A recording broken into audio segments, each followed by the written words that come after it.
let the child in the school, let the student at high school or university, let the woman in the neighborhood, let the man in his work be the right picture of Islam and give the people a knowledge of what Islam really is. Again, the ethics the Prophet led to us would dictate that we should be honest all the time.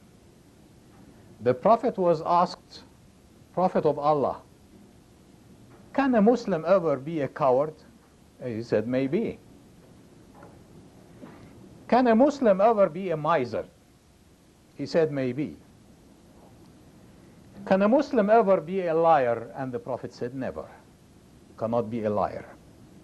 So truth, I think, is a commodity that we should stick to and keep to in order to fulfill the line of ethics the Prophet has drawn to people. To give you a glimpse of the tenderness of the Prophet in family life, do you know that the Prophet gave an order that if any of you are on a journey and are coming back unheralded, you should not go to your home unless you are announced? And he said, for reasoning that, حَتَّى تَمْتَشِطَ الشَّعِثَ, so that the lady who is tuggy of hair would have had an opportunity to comb her hair. See the tenderness. He doesn't want the husband to come in and find the woman in less than her best that she wishes to receive her husband with. Such a detail. He made a charity the morsel of food that you put in your wife's mouth, a charity to be rewarded by God. The Prophet was a very tender man, a very compassionate man. He had a very loving nature. Imagine if we are holding the Jum'ah prayer and someone, maybe a television worker, maybe a visiting Christian, is seen pissing on the wall. What would we do to him? Kill him? Beat him? But this happened in the mosque of the Prophet ﷺ. An Arabian went in and he felt the urge, so he made it. And the people were aroused. He said, oh, don't disturb him, don't disturb him. Let him finish. And at the end he said, bring some water and pour it over it. Even while legislating for Muslims, he gives the example that the very essence of legislature is mercy. It is greenness. It is compassion. It is the loving nature. And we remember the man who came to him and said, Halaktu ya Rasulullah, I'm lost, I'm done. He said, why? He said, I slept with my wife during Ramadan. And in the early years when fasting was decreed, it was unlawful to have sex day or night. Day or night. But the man said, well, I slept with my wife, etc. So the Prophet thought, and he said, can you free a slave? And the man said, verily, I can't. And the Prophet said, can you fast 2 months consecutively? And the man said, verily, I can't. And the Prophet said, well, can you feed 60 needy persons? And the man said, verily, I can't. And the Prophet said, can you feed a needy person? And the man said, verily, I can't.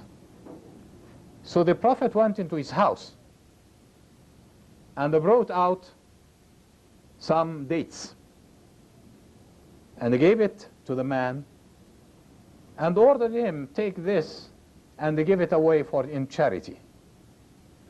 And the man said, charity? Are there more needy people of charity than my household, Prophet of God? And the Prophet smiled and said, well, take it and feed it to your family.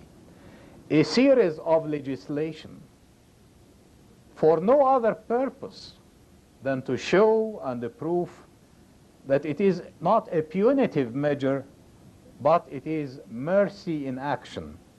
And indeed, the Prophet's message was summarized in the Quran in the couple of words, وَمَا أَرْسَلْنَاكَ إِلَّا رَحْمَةً لِلْعَالَمِينَ, mercy to the worlds. We have sent you for none else but mercy to the worlds.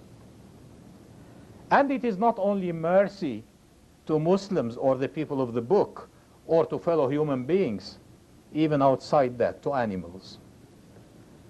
The Prophet would say, whoever kills a sparrow without lawful reason will be punished for it.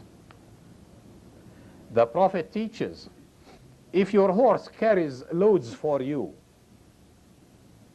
then you should march the horse, but never reach your destination and keep the horse standing and carrying the loads. The horse carries as long as it marches, but not as long as it stands. The Prophet teaches about the man who filled his shoe from the well for the thirsty dog to drink, and this gave him the key to heaven.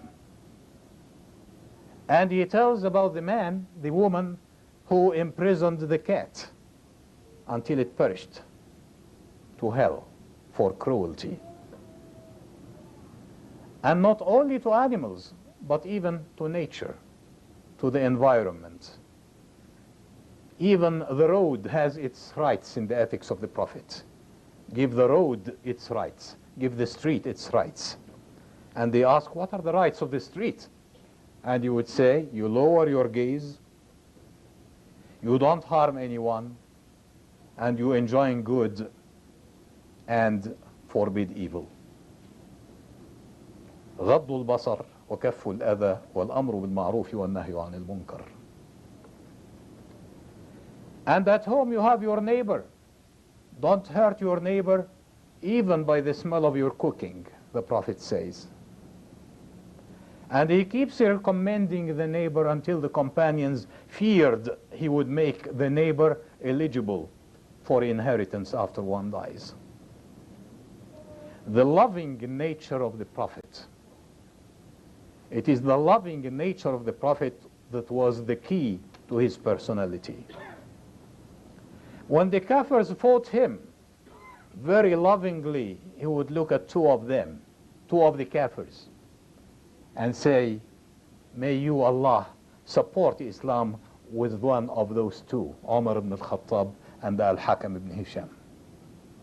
This wasn't a hating person, he was a loving person. When he was stoned and was injured, and Gabriel comes to him and says, God gives you the choice. If it is your wish, I would crumble the mountains over the Kafirs of Mecca. And the Prophet would say, leave me alone, Gabriel. May you please, God, forgive my people, for they don't know. The essence of the messenger and of the message was mercy. And this is the man whom God has chosen to be your example to follow. And this is the man who said of you, I wish I could see my beloved. And this is the man whose task it was to make Islam known to people, because God tells him, it is your duty but to proclaim, مَا عَلَى الرَّسُولِ إِلَّا الْبَلَاغِ إِنْ عَلَيْكَ إِلَّا الْبَلَاغِ, but made it not only the task of the Prophet, but your task as well, in the Quranic saying, قُلْ هَذِهِ سَبِيلِي أَدْعُو إِلَى اللَّهِ عَلَى بَصِيرَةٍ أَنَا وَمَنِ اتَّبَعَنِي. Say, this is my way. I call to Allah upon clear vision, me and those who follow me. And Islam is a two-way street. You take Islam, but you give it. You know Islam, and you make it known. And this is the task we are out to do. May God enable us to do it, and may God qualify us and make us worthy of the fellowship and the followership of his Prophet alayhi salatu wassalam. Wassalamu alaikum wa rahmatullah.